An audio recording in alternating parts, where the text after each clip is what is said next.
Hollywood adora vender sonhos, mas alguns filmes se tornam verdadeiros pesadelos que assombram todos os envolvidos por décadas. Estamos falando de produções tão amaldiçoadas, tão catastroficamente desastrosas, que carreiras terminaram, vidas foram perdidas e estúdios desejaram nunca ter aprovado os projetos. Quantas dessas produções infames farão você questionar se alguns filmes simplesmente não deveriam existir?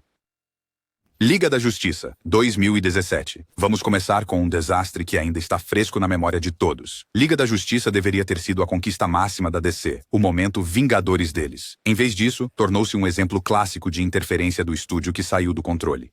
Quando Zack Snyder se afastou devido a uma tragédia pessoal, a Warner Brothers viu uma oportunidade de reformular completamente sua visão sombria em algo mais parecido com a Marvel. Eles trouxeram Joss Whedon, que prosseguiu para refilmar aproximadamente 75% do filme. Henry Cavill estava contratualmente preso à missão impossível durante as refilmagens e a Paramount se recusou a deixá-lo raspar o bigode. O resultado? Aquele famoso lábio superior em CGI que gerou 1000 memes. Ray Fisher, que interpretou o Cyborg, mais tarde acusou Whedon de comportamento grosseiro, abusivo e não profissional no set. Gal Gadot supostamente se recusou a fazer cenas adicionais com Whedon. O filme custou mais de 300 milhões de dólares para fazer e comercializar, mas mal se pagou mundialmente. O elenco se dividiu em facções, aqueles leais à visão de Snyder e aqueles apenas tentando sobreviver às refilmagens de Whedon. Ben Affleck, já esgotado pela recepção de Batman v Superman, parecia visivelmente infeliz durante as turnês de imprensa. O fracasso do filme efetivamente encerrou a linha do tempo original do DCU e forçou uma reestruturação corporativa completa na Warner Brothers. Todos os envolvidos se distanciaram publicamente do produto final, deixando claro que esta Liga da Justiça não servia à visão de justiça de ninguém. O Cavaleiro Solitário, 2013. A Disney achou que poderia capturar o Relâmpago de Piratas do Caribe 2 vezes. Eles estavam catastroficamente errados. O Cavaleiro Solitário tornou-se um dos westerns mais caros já feitos e um dos maiores fracassos de bilheteria da história de Hollywood. O que começou como um projeto de paixão para Johnny Depp e Jerry Bruckheimer, rapidamente se transformou em um pesadelo com orçamento inflado que ninguém conseguia controlar. A produção foi interrompida várias vezes devido a preocupações com o orçamento que aumentou de 175 milhões para quase 250 milhões. O roteiro passou por inúmeras reescritas, com os roteiristas lutando para equilibrar a interpretação cada vez mais bizarra de Depp como tonto com elementos tradicionais do faroeste. Armie Hammer, escalado como o personagem título, viu-se ofuscado pelas excentricidades de atuação de método de Depp e pela interpretação controversa de um personagem nativo americano. As sequências de trem do filme exigiram a construção de trilhos de ferrovia reais em vários estados. Uma decisão que parecia impressionante até você perceber que estavam queimando dinheiro mais rápido do que uma locomotiva queima carvão. A recepção crítica foi brutal, com muitos destacando o tratamento insensível da cultura nativa americana pelo filme e sua incapacidade de decidir se era uma comédia familiar ou um épico de ação. O filme custou à Disney cerca de 190 milhões de dólares, efetivamente matando quaisquer planos para sequências e prejudicando as carreiras de todos os envolvidos. Hammer mais tarde admitiu que sabia que o filme estava condenado durante a produção, enquanto a performance excêntrica de Depp se tornou um conto de advertência sobre deixar estrelas se descontrolarem com personagens icônicos. O gênero western recuou de volta para a hibernação e a Disney aprendeu uma lição cara sobre suposições de franquia.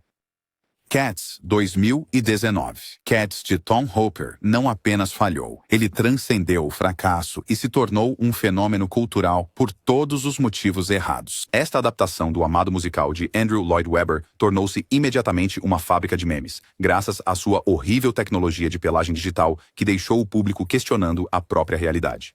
A produção do filme foi apressada para cumprir os prazos da temporada de premiações, resultando em efeitos visuais que pareciam inacabados, mesmo nos cinemas. O elenco, incluindo Jennifer Hudson, James Corden e Taylor Swift, foi obrigado a frequentar uma escola de gatos para aprender movimentos felinos, apenas para ter suas performances soterradas por CGI que os fez parecerem designs de personagens rejeitados de um pesadelo febril. Judi Dench, mais tarde, admitiu que não fazia ideia no que estava se metendo, enquanto James Corden publicamente se distanciou do projeto durante aparições em talk shows. O lançamento original do filme apresentou efeitos inacabados, levando ao passo sem precedentes de os cinemas receberem versões atualizadas do filme após o fim de semana de estreia. Ian McKellen revelou que chorou no set porque as exigências físicas de rastejar com equipamento de captura de movimento enquanto fingia ser um gato o levaram ao limite emocional. O orçamento do filme teria chegado a 95 milhões de dólares, mas arrecadou menos de 75 milhões de dólares mundialmente. A Universal rapidamente retirou-o da consideração para prêmios e e vários membros do elenco desde então brincaram sobre deixar a experiência para trás. O legado do filme tornou-se tão tóxico que efetivamente encerrou a carreira de Hooper como diretor de prestígio e fez os estúdios ficarem extremamente cautelosos com adaptações musicais. Ninguém ganhou com Cats, nem o estúdio, nem o elenco, e certamente não o público que testemunhou este pesadelo digital se desenrolar. A Ilha do Dr. Moreau, 1996. A visão de Richard Stanley para A Ilha do Dr. Moreau era sombria e ambiciosa. O que ele conseguiu, em vez disso, foi uma produção tão caótica que inspirou vários documentários sobre sua disfunção. Após apenas 3 dias de filmagem, Stanley foi demitido pela New Line Cinema, mas em um movimento que parece ficção, ele se disfarçou como uma das criaturas bestiais e continuou aparecendo no set sem que ninguém percebesse quem ele era sob a maquiagem. Marlon Brando chegou ao set completamente despreparado, nunca tendo lido o roteiro. Ele insistiu em usar um mumu branco, um chapéu parecido com um balde, e exigiu que seu personagem fosse acompanhado por uma pessoa pequena, vestida como uma versão em miniatura dele mesmo. Val Kilmer, recém-saído de suas experiências difíceis em Batman Eternamente, estava supostamente hostil com todos, incluindo os diretores John Frankenheimer, que substituiu Stanley, e a equipe. Kilmer só falava com o sotaque de seu personagem e se recusava a sair de seu trailer por horas a fio. As filmagens na Austrália tornaram-se um pesadelo de clima tropical, falhas de equipamento e choques de ego. Fairuza Balk, interpretando a protagonista feminina do filme, ficou tão perturbada pelo caos da produção que tentou deixar as filmagens várias vezes. A relação antagônica entre Brando e Kilmer atingiu tal ponto que Frankenheimer, um diretor veterano, chamou de a experiência mais difícil de sua carreira. O filme final não agradou a ninguém. Os críticos o atacaram, o público o ignorou e o estúdio contabilizou milhões em perdas. Os membros do elenco raramente discutem a experiência publicamente e quando o fazem, é com visível desconforto. A produção se tornou lendária em Hollywood como um exemplo do que acontece quando se combinam estrelas difíceis, interferência do estúdio e um roteiro em que ninguém acreditava. John Carter, 2012. A Disney gastou mais de 250 milhões criando John Carter e de alguma forma conseguiu fazer um dos filmes mais caros de todos os tempos parecer barato e esquecível. Baseado nas clássicas histórias de ficção científica de Edgar Rice Burroughs, o filme deveria ter lançado uma franquia para rivalizar com Star Wars. Em vez disso, tornou-se uma aula de como desperdiçar dinheiro e destruir carreiras simultaneamente. A produção foi problemática desde o primeiro dia, com o diretor Andrew Stanton, recém-saído dos sucessos da Pixar com Wall-E e Procurando Nemo, lutando para traduzir suas habilidades de animação para a filmagem em live action. Taylor Kitsch, escalado para o papel principal, encontrou-se no centro de um filme sem uma visão clara, com roteiros constantemente mudando e marketing que parecia projetado para confundir o público. O elenco de apoio, incluindo Lynn Collins e Willem Dafoe, lutou com diálogos que soavam artificiais, mesmo para os padrões de ficção científica. O departamento de marketing da Disney parecia envergonhado pelo material de origem, removendo de Marte do título e criando trailers que faziam o filme parecer genérico e sem inspiração. O fracasso do filme não foi apenas financeiro, foi cultural. Apesar de sequências de ação decentes e um design de produção impressionante, John Carter parecia um relicário de outra era, chegando décadas tarde demais para capitalizar sobre a influência de seu material de origem no gênero. O filme fez a Disney perder cerca de 200 milhões de dólares, efetivamente encerrando a carreira de Stanton como diretor de ação ao vivo e matando qualquer esperança para a trilogia planejada. As aspirações de Kitsch como protagonista morreram junto com o filme, enquanto os membros do elenco seguiram para projetos onde pudessem se distanciar desse fracasso caro. O legado do filme serve como um aviso sobre os perigos de fazer filmes impulsionados pela nostalgia sem entender por que o público deveria se importar com personagens de um século atrás. Heaven's Gate, 1980. Heaven's Gate de Michael Cimino não apenas fracassou, mas destruiu sozinho a United Artists e encerrou a era do cinema de Hollywood, dirigido por diretores que definiu a década de 1970. O que começou como um faroeste com um orçamento modesto, tornou-se uma catástrofe de 44 milhões de dólares que redefiniu a palavra excesso nos círculos cinematográficos. Cimino, embalado pelo sucesso de O Franco Atirador, recebeu um controle criativo sem precedentes. Ele usou isso para criar um pesadelo de produção que durou 220 dias, em vez dos planejados 69. O perfeccionismo do diretor atingiu proporções lendárias. Ele supostamente filmou 80 tomadas de uma única cena e exigiu que um cenário inteiro fosse demolido e reconstruído porque era 6 pés estreito demais para sua visão. Kris Kristofferson e Christopher Walken, os protagonistas do filme, viram suas carreiras estagnarem enquanto a produção se arrastava interminavelmente. O elenco de apoio, incluindo Jeff Bridges, e John Hurt se viram presos em uma produção onde Cimino refazia cenas dezenas de vezes por razões que ninguém conseguia entender. A versão original do filme tinha quase 4 horas, e mesmo após uma extensa edição, críticos e público o rejeitaram completamente.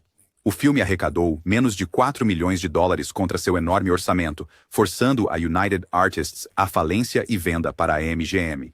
Os membros do elenco raramente falavam positivamente sobre a experiência, com muitos descrevendo-a como uma lição sobre o poder criativo sem controle. O fracasso do filme levou a uma supervisão mais rigorosa dos estúdios que continua até hoje, efetivamente encerrando o movimento do diretor como autor que havia produzido clássicos como O Poderoso Chefão e Taxi Driver. O Portal do Paraíso tornou-se sinônimo de excesso de Hollywood e todos os associados a ele passaram anos tentando reconstruir suas reputações. Quarteto Fantástico, 2015. O reboot de Quarteto Fantástico de Josh Trank estava condenado desde a concepção, tornando-se uma tempestade perfeita de interferência do estúdio, colapso do diretor e desespero da franquia. A 20ª Century Fox precisava fazer um filme do Quarteto Fantástico para manter os direitos, mas ninguém envolvido parecia realmente querer fazer um bom filme. O resultado foi um filme de super-herói tão agressivamente medíocre que fez todos questionarem a sustentabilidade do boom dos filmes de quadrinhos. A produção foi problemática desde o início, com Trank em conflito com os executivos do estúdio sobre sua visão sombria e realista para a primeira família da Marvel. O jovem elenco, Miles Teller, Kate Mara, Michael B. Jordan e Jamie Bell, se viu preso entre um diretor lutando com problemas de abuso de substâncias e um estúdio que já havia desistido do filme antes de ser concluído. Refilmagens extensas foram ordenadas, com Trank supostamente banido do set durante as filmagens finais. O ato final do filme foi quase inteiramente regravado por outros diretores, criando um monstro de Frankenstein de visões concorrentes que não satisfez ninguém. O infame tweet de Trank, na véspera do lançamento do filme, alegando que ele havia feito uma versão fantástica que o público nunca veria, queimou pontes e efetivamente encerrou sua carreira em Hollywood. Os membros do elenco se distanciaram do projeto, com Miles Teller expressando abertamente arrependimento por sua participação. O fracasso do filme custou à Fox mais de 100 milhões de dólares e os convenceu a vender suas propriedades da Marvel de volta para a Disney em vez de tentar outro reboot. Todos os envolvidos aprenderam que fazer um filme apenas para manter os direitos legais é uma receita para o desastre, e o filme serve como uma aula de como não lidar com material de origem amado. O Boneco de Neve, 2017.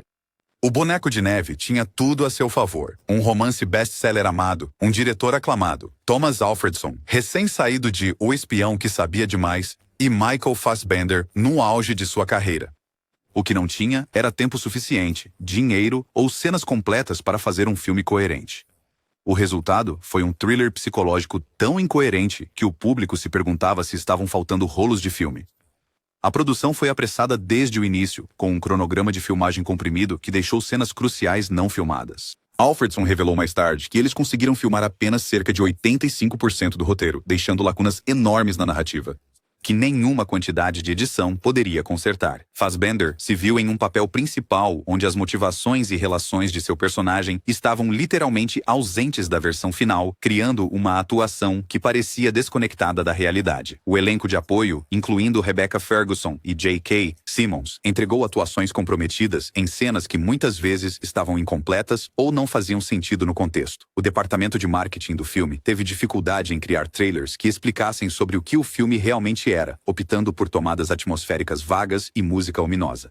Críticos e público ficaram perplexos com os numerosos buracos no enredo e desenvolvimentos de personagens não explicados do filme, levando a algumas das críticas mais ferozes do ano. O fracasso do filme efetivamente encerrou a carreira de Alfredson em Hollywood e fez com que os estúdios ficassem mais cautelosos com diretores internacionais assumindo thrillers de grande orçamento. Os membros do elenco têm se mantido notavelmente silenciosos sobre a experiência, com Fassbender reconhecendo diplomaticamente que o produto final não correspondeu às suas intenções. O Boneco de Neve tornou-se um conto de advertência sobre a importância de realmente terminar seu filme antes de lançá-lo para o público.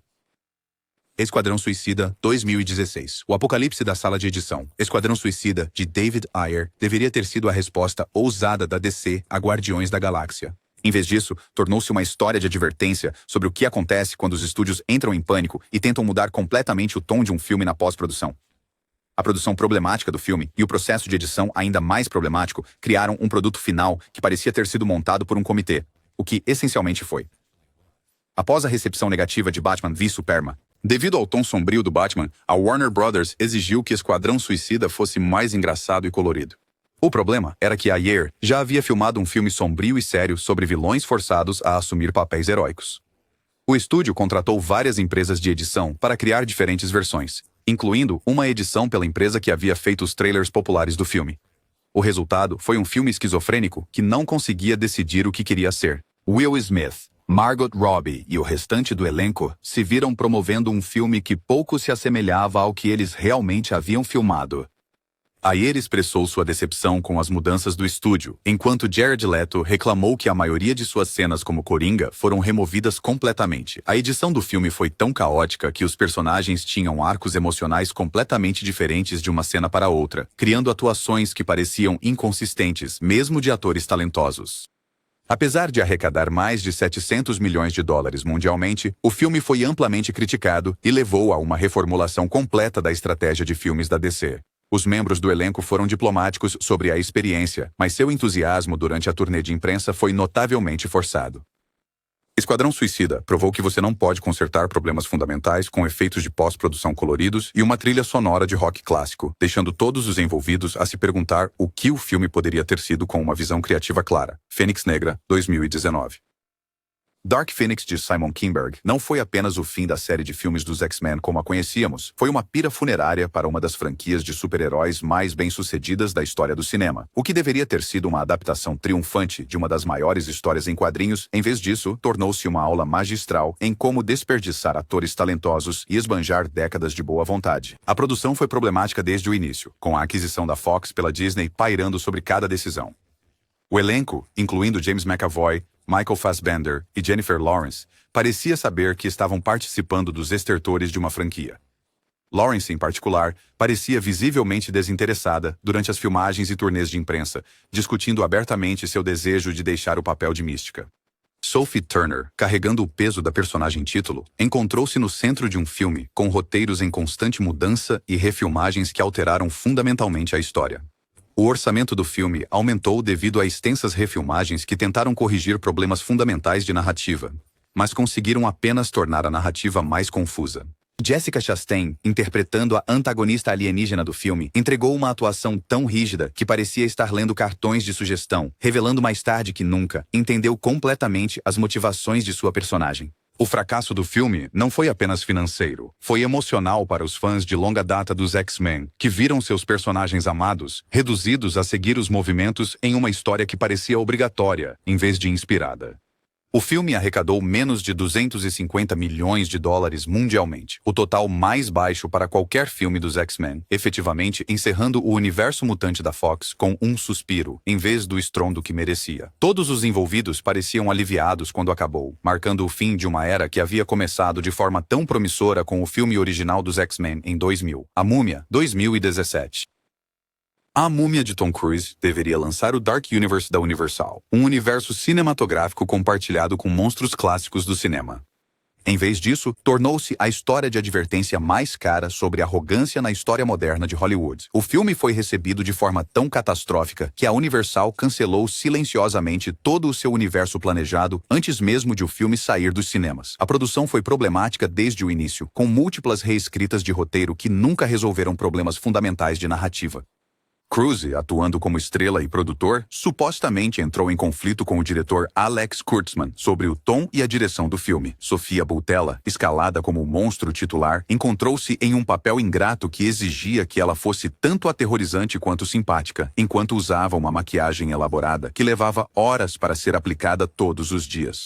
A aparição de Russell Crowe como Dr. Jekyll pareceu forçada e estranha, estabelecendo um universo compartilhado que o público claramente não queria. As sequências de ação do filme dependeram fortemente de CGI que parecia inacabado, particularmente uma sequência de queda de avião que exigiu um extenso trabalho de efeitos práticos. Cruise insistiu em fazer muitas de suas próprias acrobacias, levando a atrasos na produção quando ele se machucou durante as filmagens. O tom do filme era esquizofrênico, incapaz de decidir se queria ser um filme de terror, uma aventura de ação ou um thriller sobrenatural. Críticos e público rejeitaram completamente, com muitos observando que parecia um filme de missão impossível de Tom Cruise com uma fachada de múmia. O fracasso custou à Universal o seu planejado Dark Universe, forçando-os a abandonar filmes com Johnny Depp como O Homem Invisível e R. Javier Bardem como o monstro de Frankenstein. Todos os envolvidos seguiram em frente rapidamente, com Cruise retornando à franquia Missão Impossível e a Universal repensando totalmente sua abordagem aos monstros clássicos. A Múmia provou que o público não aceitará universos compartilhados só porque os estúdios os exigem. Então aí está, 13 produções que provam que, às vezes, a coisa mais aterrorizante sobre Hollywood não é o que acontece na tela, mas o que acontece por trás das câmeras. De maldições sobrenaturais a pesadelos de interferência do estúdio, esses filmes nos lembram que sonhos podem rapidamente se tornar o pior pesadelo de todos. Qual dessas produções amaldiçoadas te chocou mais? Deixe seus pensamentos nos comentários abaixo. E se você gostou dessa jornada sombria pelos desastres de Hollywood, não se esqueça de se inscrever para mais caos nos bastidores. Bons sonhos, fãs de cinema!